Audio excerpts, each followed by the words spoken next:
Amidst the chaotic withdrawal of American forces from Saigon in April 1975, a young man in the South Vietnamese Air Force, VNAF, Tin Nguyen, peered out from a bunker at Tan Son Nhut Air Base.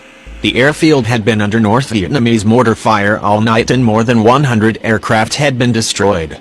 But there was still one flyable C-130A, the initial production version. During a lull in the firing, it taxied toward the runway, navigating around the smoking debris.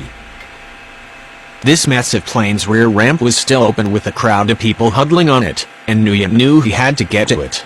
It was either leave right then or stay and get killed. With others, he made a desperate dash from the bunker toward the lurching C-130.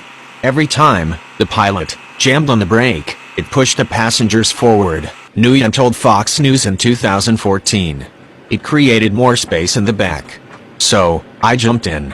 Everybody jumped in. And a few minutes after that, the ramp door closed. Designed to carry only 90 paratroopers, the Hercules' belly was bursting with far more people than that. Its lone pilot, a VNAF major, pushed its 4 Allison T-56 turboprops to full throttle and began his takeoff down the 10,000-foot runway. At the opposite end of the runway, the airplane still hadn't taken wing. But in the runway's 1,000-foot overrun, the C-130 staggered into the air. After a harrowing flight, it touched down 3.5 hours later at Utapao Thai AB, southeast of Bangkok. On the ramp, American personnel were visibly surprised as they watched 452 people disembark. With Herculean effort, the C-130 had lifted more than 20,000 pounds above its operational limit. The C-130 has been a lifesaver during its 6-decade history. It's been a death-bringer, too. With a squat stance, bulbous nose, 4 big turboprop engines, and massive fuselage, the C-130 cruises at a relatively modest 290 to 320 knots. Lockheed dubbed it Hercules after the mythological hero known for his strength and courage. The name fits the company's tradition of naming aircraft after celestial constellations, along with the P-2V Neptune and P-3 Orion. Compared to high-profile jet fighters like the F-22 Raptor or F-35 Lightning II, the Hercules looks like a bloated throwback. But what it lacks in sleekness it more than makes up for in heart. Like the A-10 Warthog, it's the Hercules' awesome capability that makes it a total badass. Simply put, the C-130 is a do-anything aircraft and its service record shows it. Lockheed says the C-130 has flown at least 100 different missions in its 63-year-old life, including its most recent return to the military limelight. On April 13th, MiG-130 dropped the largest conventional bomb ever used in combat, the GBU-43/B Massive Ordnance Air Blast, MOAB, or mother of all bombs, on an Islamic State tunnel complex in Afghanistan's Nangarhar province. The MiG-130's crew released it from the rear cargo ramp using a drag chute, a procedure that dates back to before the Korean War. Indeed, that conflict is where the C-130 was born. During that war, the Air Force recognized that it had no airplane capable of airlifting combat troops over medium distances to short, austere airfields. In 1951, Boeing, Douglas, and Fairchild presented alternative proposals, but ultimately the USAF chose Lockheed's design. Willis Hawkins, who would go on to design the Corona satellite, Polaris missile, and M1 Abrams tank, created the winning design and described the C-130 in a mere 110-page document. Compared to Lockheed's 2,500-page F-35 proposal, the C-130 write-up is a breezy read.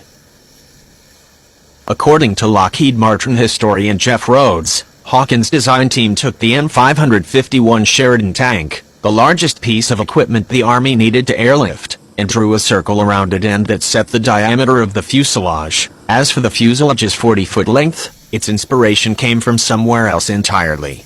The basic C-130, aft of the cockpit and before the ramp, is the length of a railroad boxcar, Rhodes says. The YC-130 made its first flight on August 23, 1954, at Lockheed's Burbank, California plant. With 4 Allison T-56 ALA turboprop engines, delivering 3,750 horsepower each and driving 3-bladed Curtiss-Wright electric reversible propellers, the YC-130 took off in only 800 feet. The Pentagon had found its plane. Production of the C-130A began at Lockheed's plant in Marietta, Georgia. Soon thereafter, the Herc has been rolling off the assembly line ever since. The Hercules has the longest continuous military aircraft production run in history, and one of the top 3 longest continuous aircraft production lines of any type. A remarkable 70 countries operate C-130s, which have been produced in more than 70 different variants. The C-130 is whatever is needed, Rhodes observes. It's an ambulance, it's a gunship, it drops paratroopers, it carries cargo, it's a TV broadcast system, it's launched drones, and caught satellites. You name it, the Hercules has done it at some point in its career. The Herc has served with the U.S. Air Force, Navy, Marines, Coast Guard, NASA, and foreign militaries and commercial operators, as the L-100, all over the world. It's been an aerial refueler, forward air controller, hurricane hunter, fire tanker, Antarctic resupply aircraft, search and rescue platform, and on and on and on.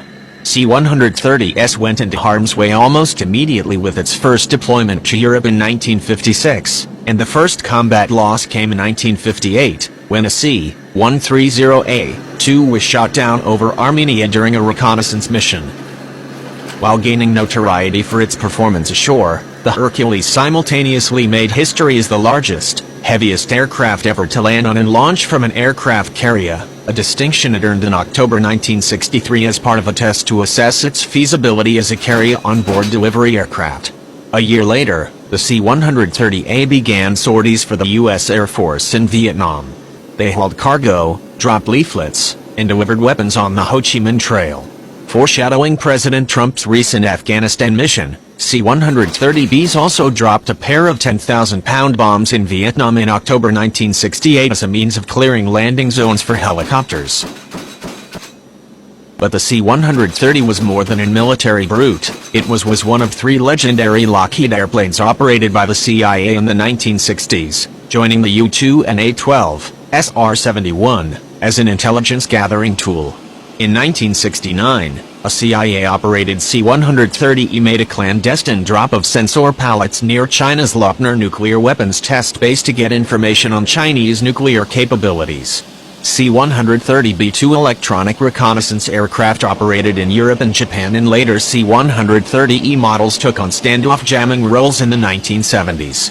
In one of their more surprising roles, Special C-130E Commando Solo Hercs transmitted radio and TV broadcasts several hours a night over Iraq as part of psychological warfare campaigns as prelude to the 1991 Persian Gulf War and 2003 Iraq War.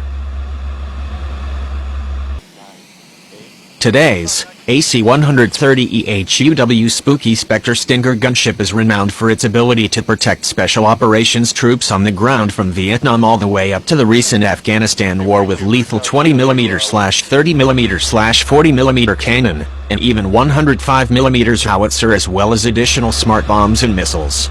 In fact, one single AC-130 helped stop a southbound Iraqi armored column during the Battle of Khafji in 1991. But the Herc was also central to rescue missions, whether dramatic hostage situations like the successful 1976 Israeli raid on Entebbe or the failed 1980 Iranian hostage mission, and has saved countless lives on land and at sea with the Coast Guard. Breaking more records, the C-130 is also the first fixed-wing aircraft to land at the site of natural disasters like Hurricane Katrina, Haiti's earthquake, Fukushima, and the recent Peruvian floods.